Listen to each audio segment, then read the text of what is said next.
Hello and welcome to the Project Management Prepcast, where we teach you the right way to get ready for the PMP exam.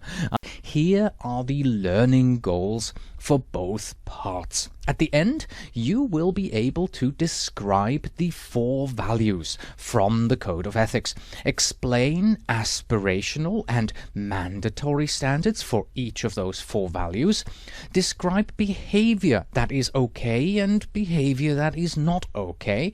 You know what gifts you can accept and which ones you should not be accepting, and you can answer sample questions with the professional code of ethics in mind. The PMI Code of Ethics and Professional Conduct is not part of the PMBOK guide. Instead, you can find it on the PMI website. They do hide it rather well, so if you can't find it there, go to pmprepcast.com. We have a link to it in the exam resources section. It's in the latter part of that document where you will find the Code of Ethics. Let's start with a little bit of history here. On January 1st, 2007, the new PMI Code of Ethics and Professional Conduct came into effect. This new code was 3 years in the making. It got approved by the PMI board in October of the year before, and it replaced all existing PMI ethics codes as one single standard, because in the past a PMI volunteer was held responsible to a different code of ethics than a PMP was. But starting with this new code, we will now all be held to the same standard. The most obvious difference in the two codes, the old one and the new one, is the size. The old PMP code of ethics that fit onto 1 page, and the new one is 6 pages long. Like many PMI-related standards, this code is a consensus. As a project manager, it'll give you direction in regards to ethical and professional conduct, but the code also distinguishes between aspirational standards and mandatory standards. This separation leaves a lot of wiggle room, and it shows that ethics are difficult to put into words, especially when you need to consider the needs of a worldwide community with varying cultural and social backgrounds like us project managers. While preparing the new code, the PMI Ethics Standards Development Committee, they surveyed PMI members around the world to determine our values, and the values that the global project management community defined as most important were these 4 here: responsibility, respect, fairness, and honesty. These 4 values, they have become the foundation and also the 4 major sections of the Code of Ethics. For each value, this code describes appropriate behavior. The code provides a description for each value, and then it gives you aspirational as well as mandatory standards. This means that a part of the standard is mandatory and another is optional, but you should aspire to achieve the optional ones nevertheless. There are also clarifying comments in each of the sections. The Code of Ethics applies to you both as a PME aspirant, as a student, and later on as a PMP. First, as a PMP aspirant. When you apply for the PMP exam, you will be required, or you have already signed, the PMP Candidate Agreement and Release Form.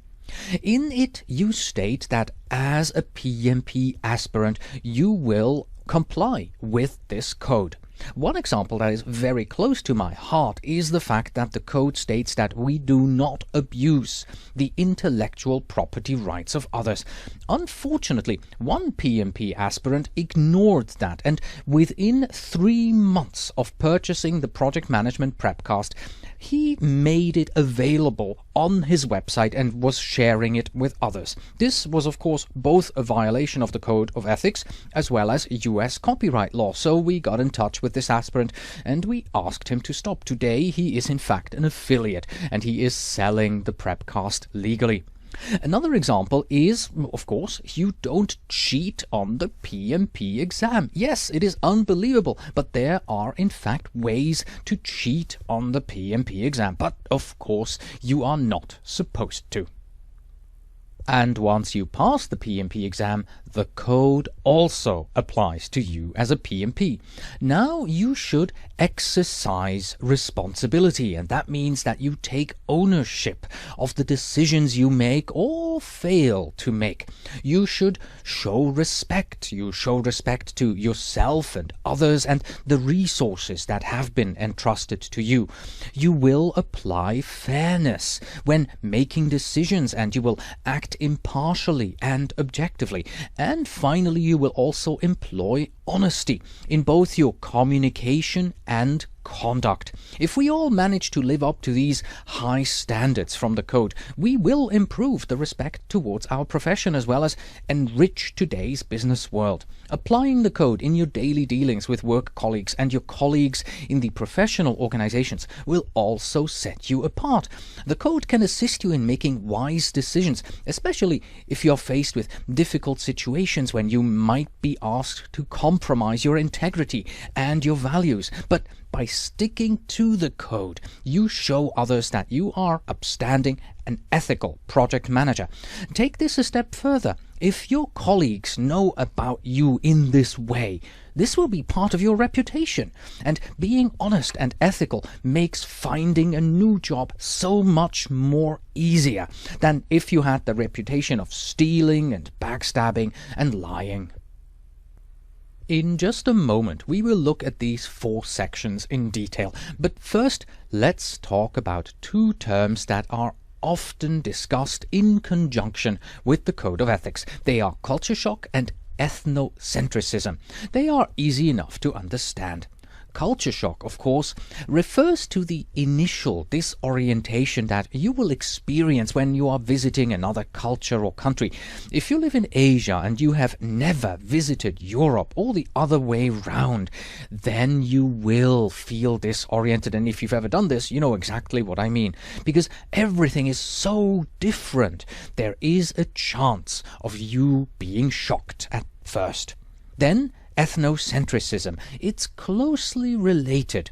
This is a belief that we all have about our own culture, and that is that your own culture is superior to other cultures. Logically, we know this is not the case and that they are all pretty much on the same level. They are just different, but deep in our hearts, we tend to prefer our own culture because, well, it's just better, isn't it? And that is ethnocentrism.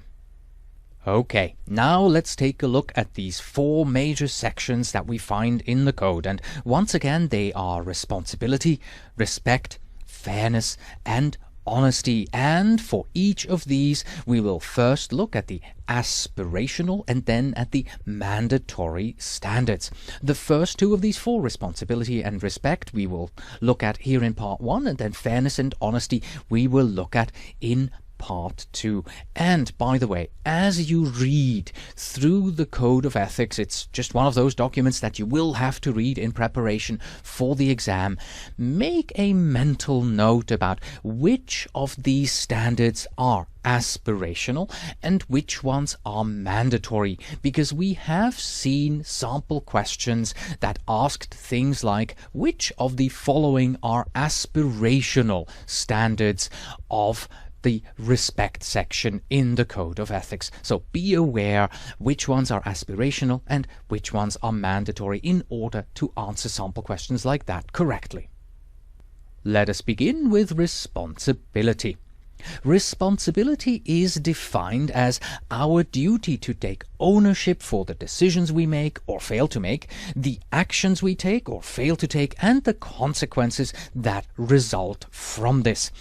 Unfortunately, not doing this as a behavior is something that we learn early on as children, and I'm sure everyone has an experience like this one. As a child, you ran around the house or you play with a ball and you're out in the garden and you break something.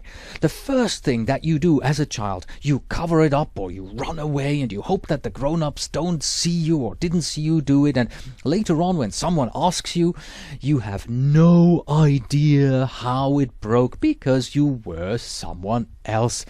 But as a PMP, of course, you aspire to take responsibility. Now let's move on. Let's take a look at the aspirational and mandatory standards here in the responsibility section of the code.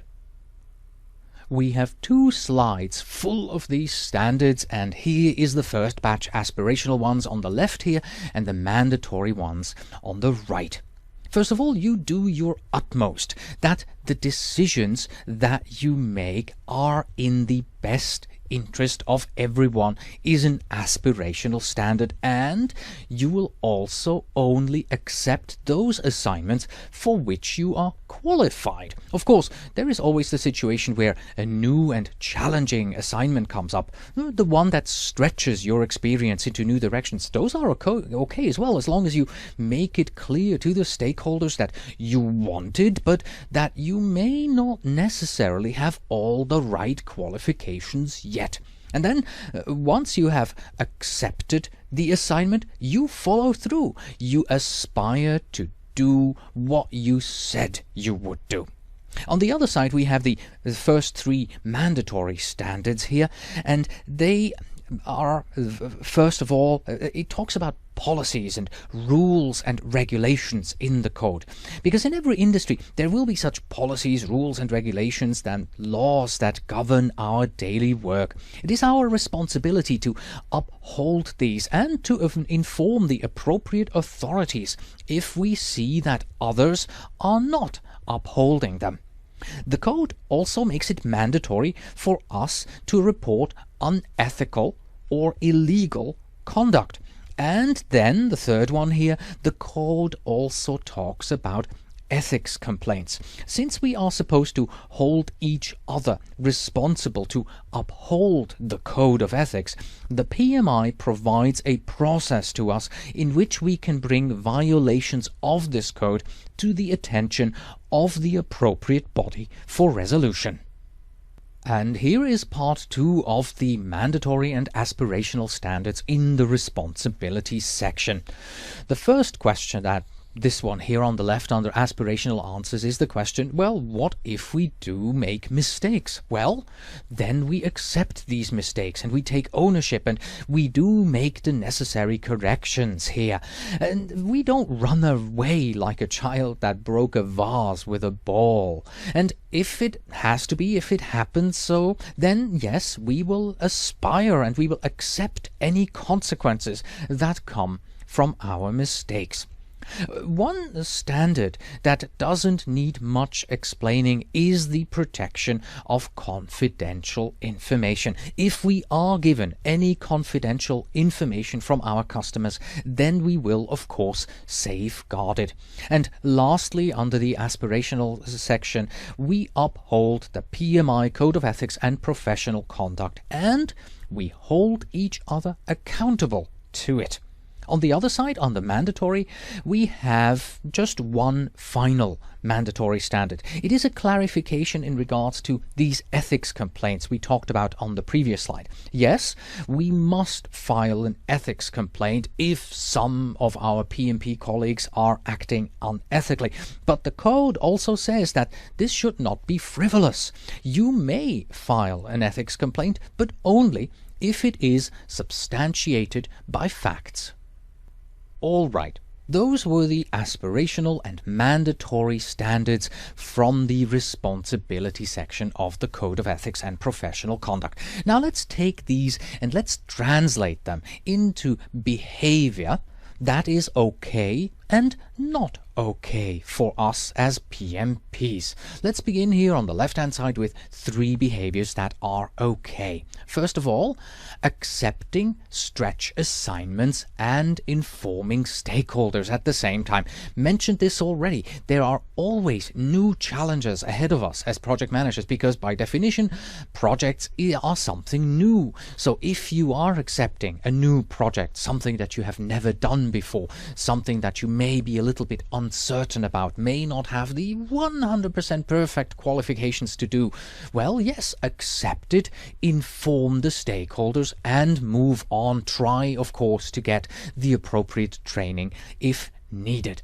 Of course, second responsibility, the second behavior that is okay under this area here is reporting illegal or unethical ethical conduct to the authorities as soon as we find it. And by authorities, we not only mean, of course, the police, we also simply mean our supervisors. If we notice that somebody in our organization is not following the internal rules that we find. Then the third behavior that is okay, taking disciplinary action against individuals who knowingly make false statements. This could simply be taking a disciplinary action against a team member on your project that is not behaving properly and who is lying on the project. So these are three behaviors that are okay for us as a PMP. On the other side, not okay would be things like bidding on contracts for which the company is not qualified. So if you do not have the experience to do a contract, then it's simply not okay to bid on that contract and lead the customer to believe that you will be able to perform the contract.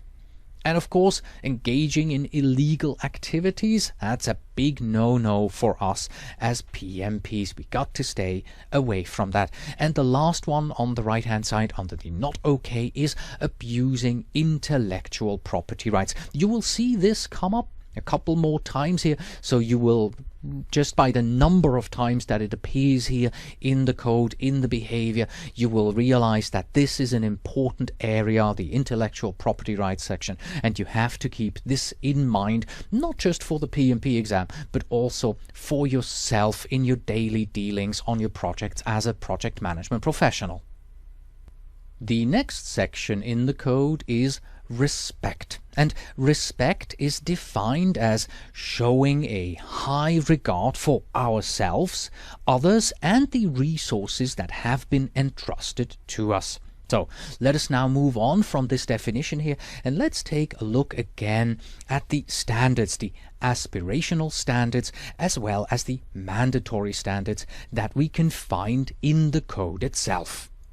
In today's global marketplace, respect of others is important. If we begin working on a new project with a new project team from different cultures, then it is my duty as a PMP to try and learn their norms and customs.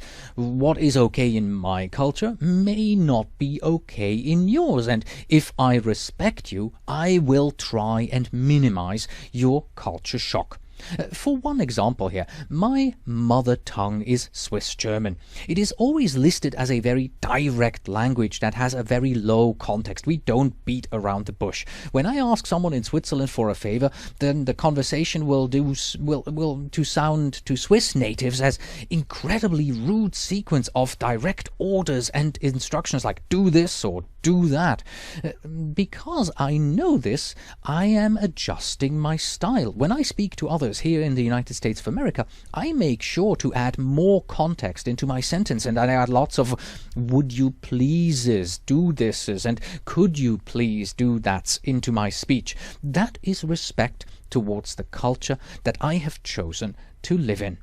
Similarly, as a PMP, you should aspire to listen to other people's point of view. This is not only the respectful thing to do, but it will also give you a broader understanding of all the issues that are going on in your project.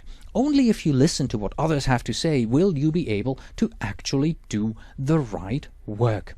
But then there are always those people with whom we have problems.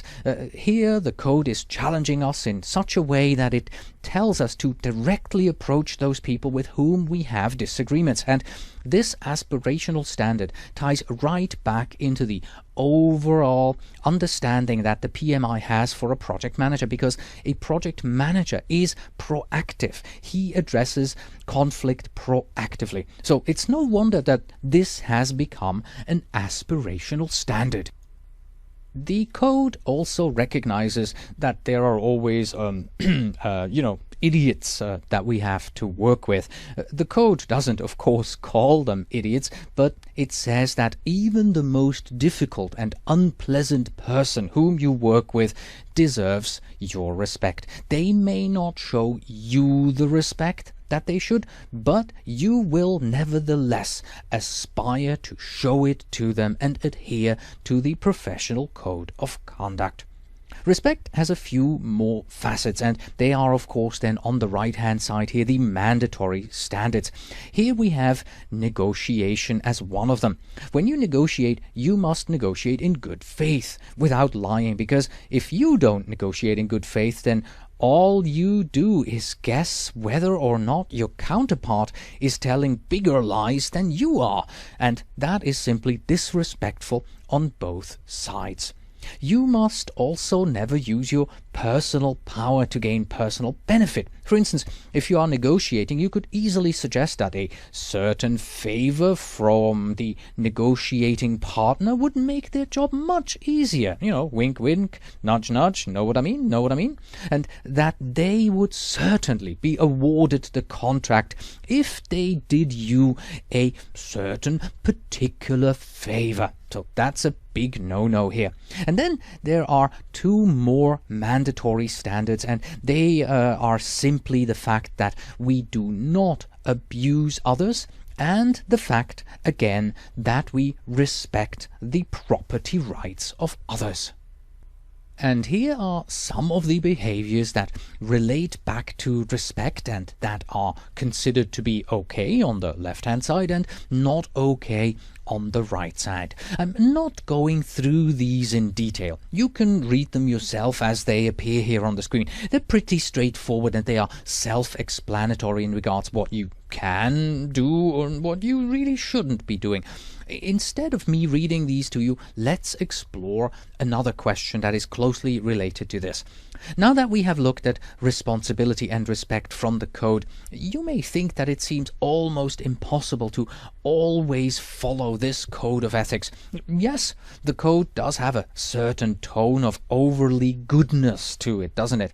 Always be nice, always do the right thing, never stray from the right path. But think about this. Wouldn't it be great if we worked in an environment in which everyone followed these standards?